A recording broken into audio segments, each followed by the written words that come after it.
Dyan Cannon, the hair looks absolutely sensational. Is that a London job? Listen, I needed to hear that. Thank you very much. This is my hair as it looks when I get out of the shower. And tonight's the first time I've ever had the nerve to just come as it is. And thank you for mentioning that. I must have more showers.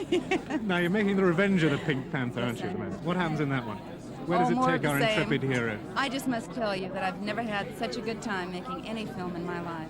Peter Soas and Blake Edwards are two of the nicest people I've ever worked with. I've been here since November, and I would stay for another 6 months if I could. I've never had a better time. Where have the locations been this time? We've been here, France, Hong Kong, and now we return to France in 2 weeks. We have directed a film of your own, of course, called Number One, which is a nice film. Did you see it? Yes, I did. Tell us something about it, though, for those who didn't. Well, I wrote and directed and scored and edited and produced a film on a $1,000 budget. That's about £550. And it started out to just be a project for a woman's directing workshop. But after it was seen, it was released in a theater in Los Angeles, and it was nominated for an Oscar last year.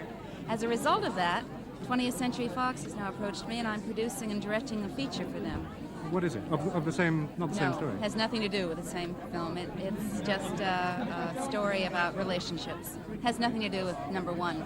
Do you find that with the great success of, in a sense, mechanical movies, I mean Jaws and Close Encounters and Star Wars, that there are less women's parts about in Hollywood than there should be? I think it's just beginning to change now. I think more, now than ever before, women's films are beginning to happen, or good parts for women.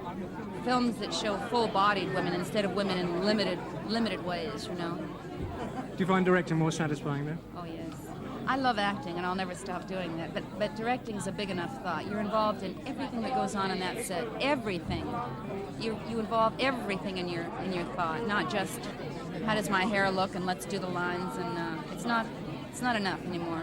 These are exciting times in Hollywood with a lot of young directors coming along. Do you think that movies are back, or do you think we've just been lucky for a couple of years? Oh, I think wonderful new things are beginning to happen, and I think audiences are responsible for so much of that, because I think the violence is now going to be on the way out, and that more stories about human relationships and people caring and loving is going to happen on the screen again. I really believe that.